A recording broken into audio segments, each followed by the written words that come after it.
اپنے آنکھوں سے دیکھا نہیں ہے مگر ان کی تصویر سینے میں موجود ہے. اپنے آنکھوں سے دیکھا نہیں ہے مگر ان کی تصویر سینے میں موجود ہے. جن کی خوشبو سے مہکا اے سارا جہان، او خوشبو نبی کے پسینے میں ہے. اللہم صلی علی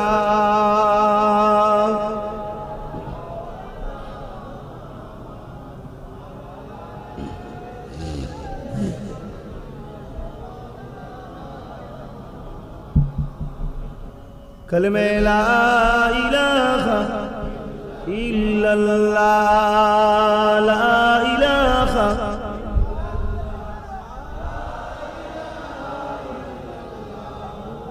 محمد رسول اللہ، لا الہ الا اللہ.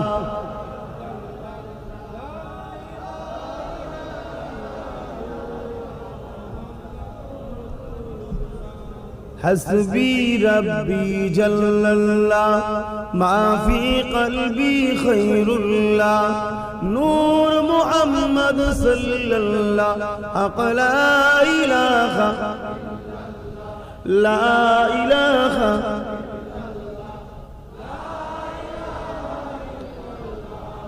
محمد رسول اللہ. اللہم صلی علی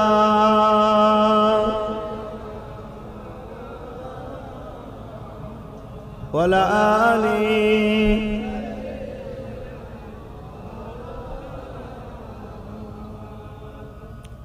وقال اللہ تعالی فی کلام المجید والفرقان الحمید،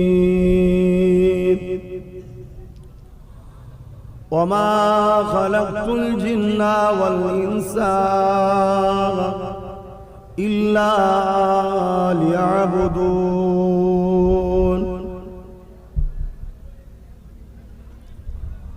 وقال النبي صلى الله عليه وسلم من احب لله وأبغض لله وأعطى لله ومنع لله فقد استكمل الإيمان.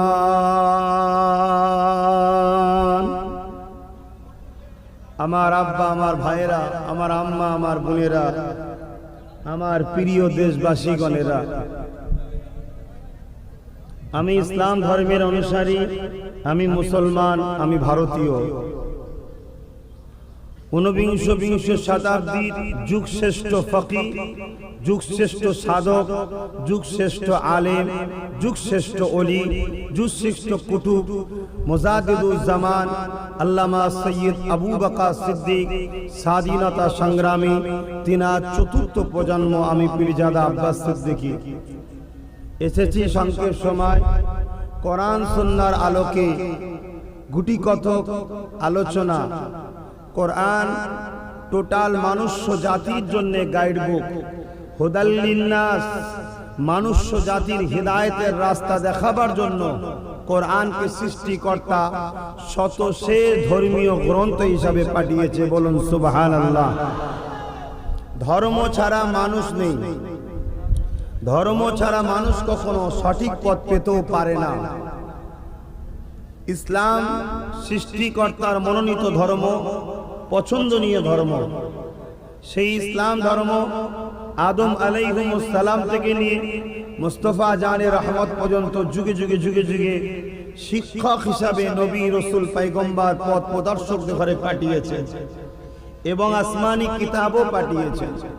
শত শেষ আসমানি কিতাব মনুষ্য জাতির চলার জীবন ব্যবস্থা গাইড বুক কোরআন এবং শত শেষ মেসেঞ্জার পথ প্রদর্শক নবী রাসূল শিক্ষক হযরতে মুস্তাফা আরবি সাল্লাল্লাহু আলাইহি ওয়াসাল্লাম, যিনি শুধু মুসলিমদের নয়, তিনি সমস্ত মনুষ্য জাতির জন্য পথ প্রদর্শক। জোরে বলুন সুবহানাল্লাহ। যারা তিনাকে দিল ও মুখ থেকে মানতে পেরেছে তাদেরকে বলা হয় মুমিন মুসলমান। যারা মুখ ও দিল থেকে মানে না তাদেরকে বলা হয় গায়ের মুসলমান। যারা মুখে মানে দিলে মানে না এদের ঘরে বলা হয় মুনাফিক মুসলমান। ইসলাম এই মুনাফিককে সবথেকে বেশি ক্ষতিকারক হিসাবে ঘোষণা দিয়েছে। তাহলে আমাদের ঘরে সর্বসময় মুনাফিক থেকে সতর্ক হতে হবে, মুনাফিক থেকে সাবধানে থাকতে হবে। যুগে যুগে ইসলাম ও মানুষের ক্ষতি সবথেকে বেশি যারা করেছে তারা হলো মুনাফিক। তাই কোরআন সুন্নাহর আলোকে কিছু কথা আলোচনা করার পূর্বে আমি একটা কথা বলবো, সেটা হলো এটাই যে মানুষের পরিস্থিতিকে সামনে রেখে তার সমাধানের রাস্তা খোঁজা দরকার আছে না নাই। যখন যেটা পরিস্থিতি, আমরা যখন ব্যবসায়ী দিকে যদি যাই, যখন যেটা সিজন চলে সেই ব্যবসায়ী জয়েন্ট হয়ে লাভবান হওয়ার চেষ্টা করি, ঠিক না বেটি? কারো যদি বিমার হয়, যে বিমার হয় সেই বিমারের ট্রিটমেন্টের ওষুধ খায়, ঠিক না বেটি? তাহলে আজ পৃথিবীর বুকে সবথেকে বড় বিমার হলো মানুষের মানুষত্ব হারিয়ে গেছে। এটা সত্য না মিথ্যা? আজ পৃথিবীর বুকে সবথেকে বড় বিমার হলো গরিবকে কৃতদাস বানিয়ে হত্যা ও জুলুম করার ষড়যন্ত্র চলছে, ঠিক না বেঠিক? আর এগুলো যারা করছে তারা রাজ শক্তি দিয়েই করছে, ঠিক না বেঠিক? তাহলে সেই জায়গায় এই কৃতদাসের হাত থেকে, মানুষের জুলুমের হাত থেকে মুক্তি পাওয়ার উপায় আমার ইসলামে আছে না নাই? আমি যখন ইসলামের অনুসারী, আমার নেতা যখন হযরত নবী মুহাম্মদ রাসূলকে মেনে নিয়েছি, আমার গাইড বুক হিসাবে কোরআনকে যখন মেনে নিয়েছি, রাসূলকে যখন পথ প্রদর্শক হিসাবে রাসূলের সুন্নাতকে মেনে নিয়েছি, তাহলে আমি কোনো কাউকে তালাশ না করে আমি সর্বপ্রথম খুঁজব এই সমস্যা সমাধান আমার ইসলাম, আমার কোরআন এবং আমার রাসূলের মধ্যে আছে না নাই? তাহলে বলুন ভাই, আব্বাস সিদ্দিক এই মেম্বারে কি আলোচনা করবে? এই শিক্ষা কি একটা ফাসিকের কাছ থেকে আমি লব? এই শিক্ষা কি একটা হারামখোর ঘুষখোরের কাছ থেকে লব, না আল্লাহ আল্লাহ রসুলের কাছ থেকে লব? আল্লাহ আল্লাহ রসুল আমাকে শিক্ষা যেটা দিয়েছে আমি সেটা আলোচনা করছি।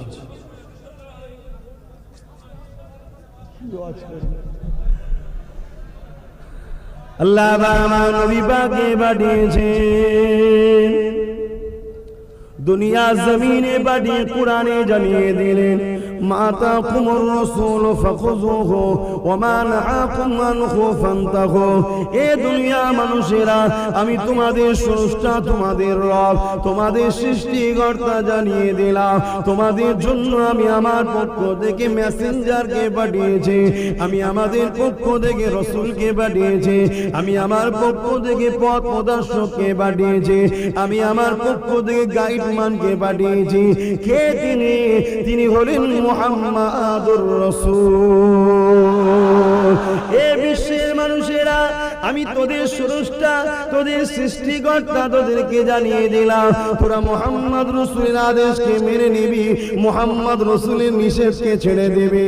আল্লাহ নবীর দুটো দিক ছিল, একটা হলো ভালো কাজকে প্রতিষ্ঠিত করা আর অন্যায়কে মিটিয়ে দেওয়া। নারীদের বেইজ্জতি করা এটা ভালো কাজ না অন্যায় কাজ? নবীর উম্মত, নবীর রেখে যাওয়া দিনকে বাঁচাবার দরকার আছে না নাই? তাহলে নারীরা যদি বেহুশ হয় আর মুসলমান দাবিদার তোমরা যদি হাত গুটিয়ে বসে থাকো, কখনো নবীকে মানা হবে না। নারীদের বেহুশ হলে লড়াই করতে হবে, আন্দোলন করতে হবে। আজকে ইউপিতে চলে যান, 8 বছরের পূজা বোনকে রেপ করা হলো, এখনো বিচার নাই। চলে যান কাশ্মীরে, আশিপাকে 7 বছরের বাচ্চা মেয়েকে রেপ করা হলো, কোনো বিচার নাই। আজ থেকে কয়েকদিন আগে আমার বাংলার রায়গঞ্জে 2টো আদিবাসী মেয়েকে রেপ করা হলো, কোনো বিচার নাই। কে কোন ধর্মের আমি দেখতে বলতে যাচ্ছি না, আমি এটাই বলতে চাইছি আমার আল্লাহ সৃষ্টির উপরে জুলুম হচ্ছে, এর প্রতিরোধ করে এর হাত থেকে নারীদেরকে বাঁচাবার জন্য আমাদেরকে ঐক্যবদ্ধ হয়ে লড়াই করার দায়িত্ব আমার ইসলাম আমাদেরকে দিয়েছে না দেয়নি? এটা সওয়াবের কাজ না গুনার কাজ?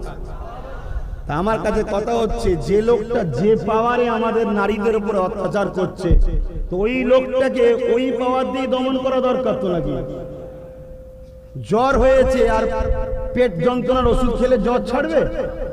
ফতোয়া দিয়েছে মুফতি, আর স্কুলের মাস্টার, ডাক্তার, ইংলিশের মাস্টার সে ফতোয়া কাটলে মানায়?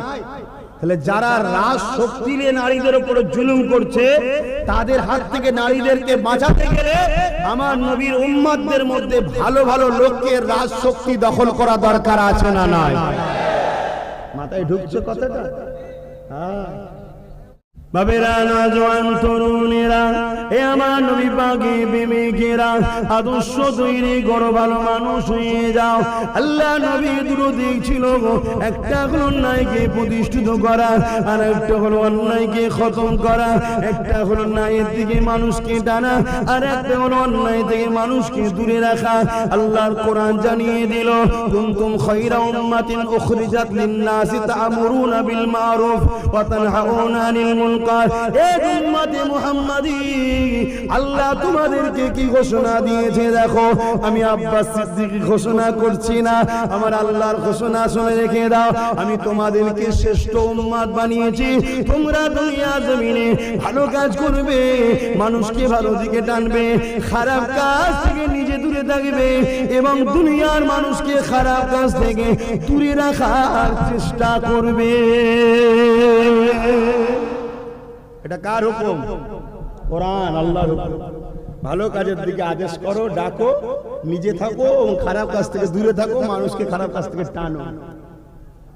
আজ খারাপ লাগছে? মুরব্বীদের কি মনে হচ্ছে? কি গো আব্বারা, বলবো না বাদ দেবো? কেন তোমাদেরই দোয়া দরকার। বাবা এখন ছেলে দেখো না, তোমাদের ছেলেগুলো হয় হুম ইমরে ঠেলে দিয়ে চলে যাচ্ছে। একটা বুড়ো লোক বসে আছে, ওর কোনো খেয়ালই নেই, ঠেলে দিয়েছে। এই যে বয়স্করা বেউজুতি হচ্ছে, এই শিক্ষা গেল কোথায়? আগেকার সব শিক্ষা কেমন ছিল, এখন কি অবস্থা? এগুলো শুধু বাচ্চাদের দোষ দিলে হবে না, এগুলো বাপেদেরও গন্ডগোল হয়েছে কিছু। ছোটবেলা থেকে শিক্ষা দেয়, ছোটবেলা থেকে সে আদর্শ মানুষ করেনি, নবী মোহাম্মদ রসুলকে চিনাই নাই, তাই ছেলেরা বিয়াদব হয়ে গেছে। আসে ফিরে আসি মানব সেবার দিকে। আল্লাহ নবী দুনিয়া বাসাবিবুল্লাহ নবী আমার খোদ নিজে মদিনার জমিনে 10 বছর ধরে রাষ্ট্রনায়ক হলেন। 10 বছর ধরে নবী আমার দেশ কিভাবে চালাতে হবে, রাজনীতি কিভাবে করতে হবে, দেশবাসীকে কিভাবে চালাতে হবে, কিভাবে দেশের মধ্যে গায়ের ইসলাম থাকলে, অন্য ধর্মের মানুষও থাকলে তার সঙ্গে কি ব্যবহারটা করতে হবে, নবী আমার মদিনার জমিনে বসে বসে 10 বছর ধরে রাজ্য চালালে, দেশকে চালিয়ে পরিচালনা করে সাহাবাদিওকে দেখিয়ে দিলে, পৃথিবীর মানুষকে জানিয়ে দিলে, এই দুনিয়ার মানুষেরা গণতন্ত্র ভাবে স্বাধীনভাবে দেশকে পরিচালনা করে নেতা তৈরি করা, এই রাজনীতির জনক হলো আমার মুহাম্মাদুর রাসূল।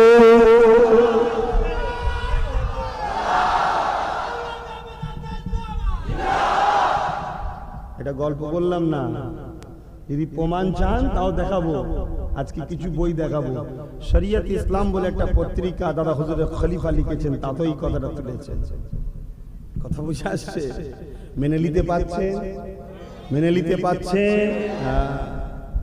যদি কেউ এর বিরুদ্ধে ফতোয়া দেয়, একটাই জানবেন, যদি ফতোয়া হয় আমি তার সঙ্গে বসতে রাজি আছি, তার সঙ্গে বসতে রাজি আছি। না বসে জানবেন সে খেয়েছে, খেয়ে বিরোধী করছে। কথা বুঝে আসছে? আল্লাহ নবী দিন দুনিয়া হাবিবুল্লাহ রাজত্ব চালাতে লেগেছে, নবী আমার রাষ্ট্রনায়ক হয়েছে। এ যুগের আব্বারা বোনেরা, এমন সময় একটা ঘোড়া নিয়ে গায়ের মুসলমান আসলো। ঘোড়ার একদিকে দড়িটা গায়ের মুসলমান ধরেছে লাগামটা, আর একদিকে একজন মুসলমান লাগামটা ধরেছে। আল্লাহ নবীর দরবারে নিয়ে আসলো। আল্লাহ নবীকে জিজ্ঞাসা করতে লাগলো, হে আব্দুল্লাহর বেটা মুহাম্মদ, আপনি তো আমার রাষ্ট্রনায়ক, আমি আপনার কাছে বিচার চাই। কি বিচার? গায়ের মুসলমান বলতে লেগেছে, এই ঘোড়াটা আমার।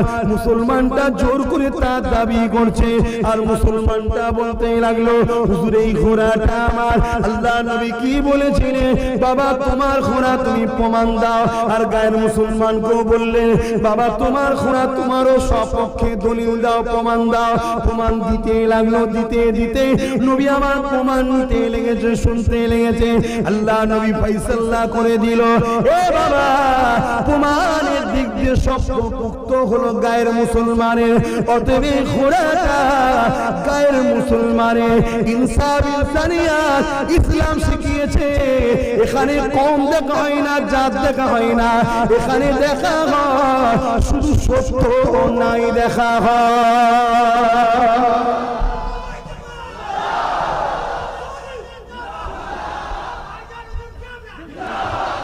এখানে পক্ষপাতিত্ব করা হয় না ইসলামে। মুসলমানকে পাইয়ে দে, ও হিন্দুকে পাইয়ে দে, জাত পক্ষপাতিত্ব ইসলামে চলে না। ইসলামে চলে নাই সত্য।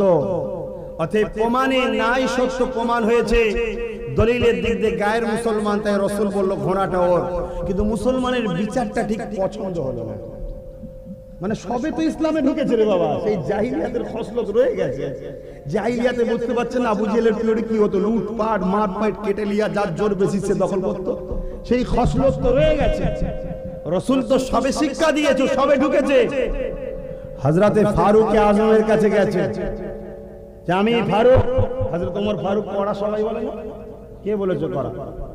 হযরত ওমর ফারুক হলেন ন্যায়ের পক্ষে নরম আর অন্যায়ের বিরুদ্ধে করা। মুমিনের হৃদয়টা হলো এটাই।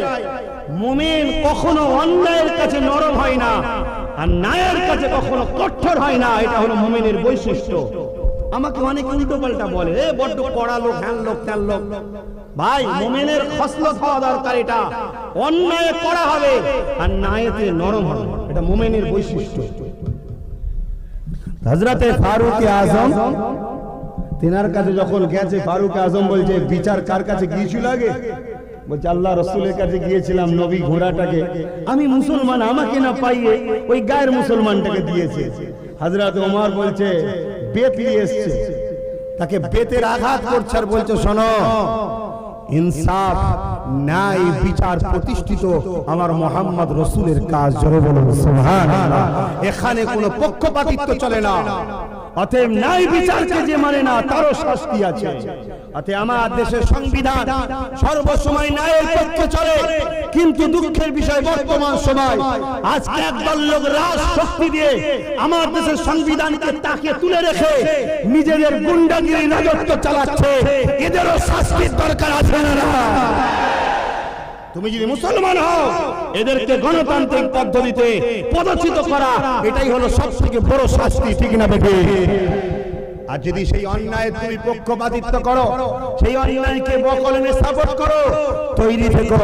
দুনিয়ায় তোমার বিচার কেউ যদি নিতে নাও পারে, টাকা আছে, পাওয়ার আছে, প্রশাসন আছে, তৈরি থেকো। তোমাকে কবরের জমিনে যেতে হবে, সেখান থেকে তোমার বিচার শুরু আমার আল্লাহ করবে। দুনিয়া পরীক্ষার হল, অতএব এখানে বিচার পরীক্ষা যা দেবে ফল সেখানে ভোগ করবে। অতএব পরিবর্তন হও, শুধরে যাও সময় থাকতে থাকতে।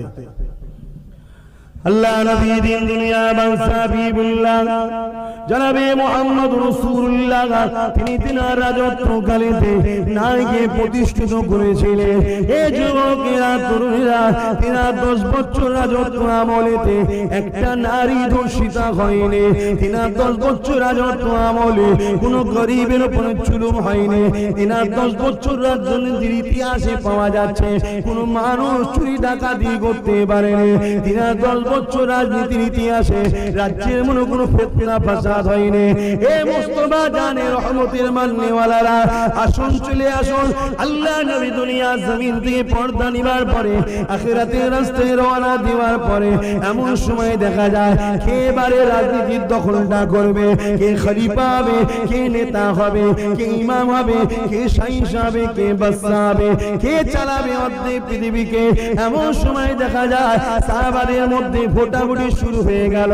এই যে গণতন্ত্র প্রক্রিয়া, এই যে ভোটাভুটি প্রক্রিয়া, এই যে মানুষ তার পছন্দের লোককে ভোট দেবে, স্বাধীনভাবে নির্বাচন করবে, এটা তো জন্ম দিয়েছে আমার দয়ার নবী মুহাম্মদ রাসূল জন্ম দিয়ে গেছে। এই যুবকেরা ভোটাভুটিতে দেখা যায় কেউ ওমর ফারুকের দিকে যায়, কেউ হযরত উসমান আলীর দিকে যায়, আবার আবু বকর সিদ্দিকের দিকে যায়। এমন সময় দেখা যায় বেশিরভাগ লোক আবু বকর সিদ্দিক ওমর ফারুকের দিকে যেতে লেগেছে। ঠিক হঠাৎ করে দেখা যায় হযরত ফারুক আযম খুদ নিজে একটা ক্যান্ডিডেট, খুদ নিজে ভোট দিলেন হযরত আবু বকর সিদ্দিককে। তাই আবু বকর সিদ্দিক আল্লাহ নবীর পরে দায়িত্ব পেয়ে গেলেন। হযরত আবু বকর সিদ্দিকের পর হযরত ওমর ফারুক, হযরত উসমান গনি, এই সব যা হয়েছে মানুষের স্বাধীনতায় ভোটের মাধ্যমে মানুষ যাকে সাপোর্ট করেছে। শুনছেন ভাই? এই কথা বুঝছেন না, বোঝেন না? আরে নওজওয়ানেরা, আল্লাহ নবী জীবন আদর্শ যদি দেখো, নবী পাকের জীবনীতে পাওয়া যায় আল্লাহ নবী মানুষকে কিভাবে ভালোবাসতেন। এই যুবকেরা তোমরা আজকে জীবজন্তুর মধ্যে প্রেম ভালোবাসা রয়েছে। একটা জন্তু মারা গেলে আরেকটা জন্তু সেই জন্তুকে ঘিরে বসে কাঁদে, দুঃখ করে, দুঃখ প্রকাশ করে, দেখলে বোঝা যায়। কিন্তু মানুষ মানুষের মধ্যে দয়া ময়া না। সামান্য টাকার জন্য, সামান্য জমির জন্য, সামান্য পদের জন্য, সামান্য হারাম খাবার জন্য মানুষ মানুষকে গুলি করে, মানুষ মানুষকে বোম মারে, মানুষ মানুষকে খুন করে, মানুষ মানুষকে মিথ্যা মামলা দেয়, মানুষ মানুষকে মিথ্যা সাক্ষী দেয়। এই যুবকেরা ভুলে যেও না, মৃত্যু একদিন একদিন হবে। আজ কেস করে আসলে কালই মৃত্যু হতে পারে। পুরো বয়স হলে যে মৃত্যু হবে তা নয়, অনেক যুবক ছেলেরও তো মৃত্যু হয়। ওই কবরের জমিনে যখন যাবে, তুমি তো পরকালের বিশ্বাসী, আল্লাহ নবী জানিয়ে দিলে ওই কবরের জমিনে যারা পাপী হবে, দুনিয়া যারা জুলুম করবে, অন্যায় করবে, গরিবদের উপরে অত্যাচার লুটবে, আল্লাহর দ্বীনের বিখিলাফ চলবে, তাদেরকে কবরের জমিনে আল্লাহ 99টা করে সাপ দেবে। এক একটা সাপে দুরু দুরু করে মুখ থাকবে। ওই সাপ দুনিয়ায় নিঃশ্বাস ফেলে, ওই জায়গাতে কখনো ঘাস গজাবে না। এত বিষাক্ত, এত তাপ, এত গরম, ওই নিঃশ্বাস আলা সাপ 99টা কবরে তোমাকে দেবে। এই মুসলমান ঘরের বাচ্চারা, আমার নবীর প্রেমিকেরা, কে কে করছে দেখা দরকার নেই। সামান্য পেটের জন্য হারাম খেও না গো। দুটো চারটে পাঁচটা রুটি খাও, এক বাসন ভাত তো সামান্য খাও। লোভ লালসা করো না গো। আল্লাহর কাছে প্রয়োজন থাকলে চাও। এই হারাম খাওয়া করো, তোমাকে তো কাপড় পরিয়ে কবরে শুইয়ে দেবে। ওই কবরের জমিনে তোমাকে সাপে দংশন করবে, সেটা কি করে সহ্য করবে? এই দুনিয়াটা পরীক্ষার জায়গা। 35টা বছর 15 থেকে 50 যদি সহ্য করে থাকতে পারো, নায়ের পক্ষে থাকতে পারো, গরিবের পক্ষে থাকতে পারো, সৎ চরিত্রবান নেতা হতে পারো, সৎ চরিত্রবান প্রধান হতে পারো, সৎ চরিত্রবান এমএলএ হতে পারো, সৎ চরিত্রবান মন্ত্রী হতে পারো। আমার আল্লাহ পাক কবরের জমিনে যখন তোমাকে নিয়ে যাবে, ফেরেশতাকে বলবে জান্নাতের দরজা খুলে দে। ওই সুরঙ্গ দিয়ে ঠান্ডা হাওয়া আসবে, কবরের জমিনে তুমি আরামে ঘুমাতে থাকবে।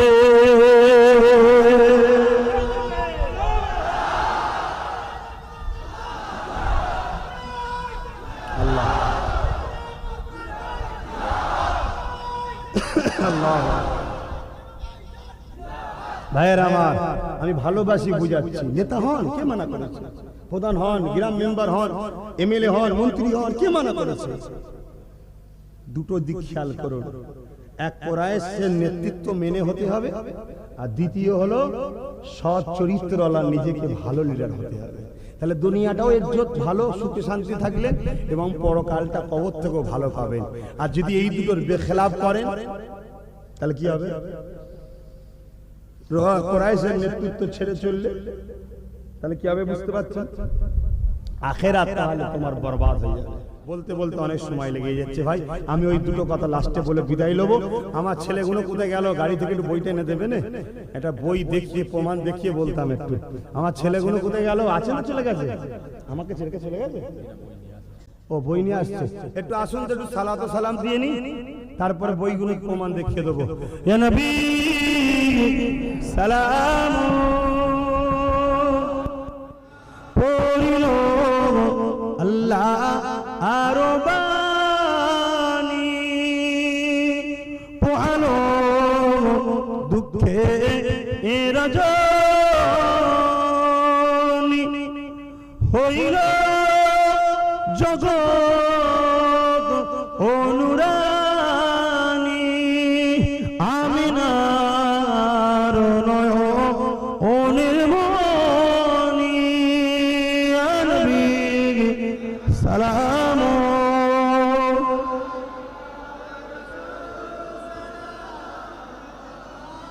ইয়া হাবিব।